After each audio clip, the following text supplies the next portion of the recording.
හරි. ඉතින් කොහොමද කට්ටියටම ඔයගොල්ලෝ ගොඩක් අය අහලා තිබ්බා මේ අර S class එකේ වෝටර් පම්ප් එකේ වීඩියෝ එකෙන් පස්සේ කොහොමද අර වැකුම් කූලන්ට් වැකුම් කරන මැෂින් එක වැඩ කරන්නේ කියලා. ඉතින් මේ තියෙන්නේ මැෂින් එක. මේ වැඩ කරන දේ මම කියන්න. මෙතනින් එන්නේ ප්‍රෙෂර් හුලම් පාර. ඒ කියන්නේ කම්ප්‍රෙසර් එක හරහා එන හුලම් පාර. ඒතර මේ කරාවේ මෙතන ඇරලා තියෙන්නේ. මෙතනින් යන හුලම් පාර කෙලින්ම මේක දිගේ එළියට. හරි. එතකොට මෙතනින් මෙහෙම හයිය හුලම් පාරක් යද්දී මෙතන රික්ට් එකක් හැදෙනවා. ඒ රික්ට් එක නිසා වාහනේ කූලන්ට් සිස්ටම් එකේ තියෙන හුලම් එළි මෙතනින් ඇදිලා යනවා. මේක දිගේ ඇදිලා එළියට යනවා මේ හුලම් පාරත් එක්ක. එතකොට හුලම් විතරක් මේක ඇතුළේ තියෙනවා හුලම් වාහනේ කූලන්ට් සිස්ටම් එක ඇතුළේ ඔක්කොම එළියට යනවා. මේක අරා බහලා තියෙන්නේ මේකෙන් තමයි අපි දෙනකොට දෙන්නේ. මේ තියෙන වැකුම් එක හැදිලා තියෙන්නේ. මේ කට්ටන් එහෙම නටනකොට ඒ කියන්නේ තාම කුලන් තියෙනවා. දැන් මේ වෙලාවේ ඒ කට්ට නටන්නේ නැහැ. ඔයාලට වෙන්නන්න කුලන් බට මේ තියෙන්නේ මේ නැත්නම් පේන ඇති. මේ ඔක්කොම ඇකිලිලා තියෙන්නේ.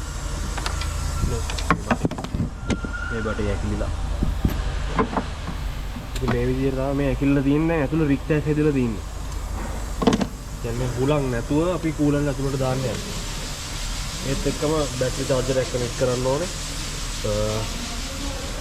ඉග්නිෂන් ඔන් කරන්න ඕනේ. හීටරේ ෆුල් හයි දාන්න ඕනේ හීටරේ. ෆෑන් එක එකක් දැම්ම නම් ඇති. ඔය ටික තමයි කන්ඩිෂන් ටික මේ කූලන්ට් බ්ලීඩ් කරනවා.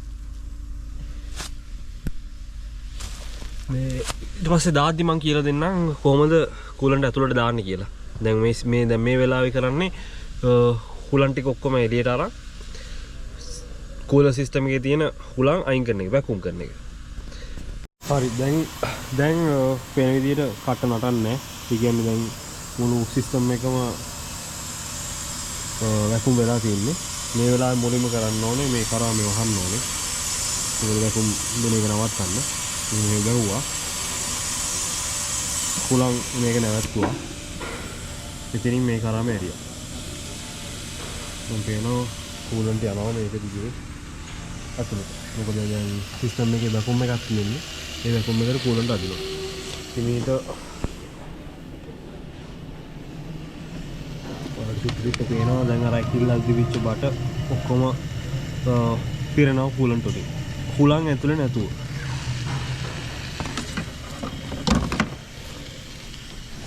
ඉතින් ඕක තමයි මේ ටූල් එකෙන් කරන්නේ.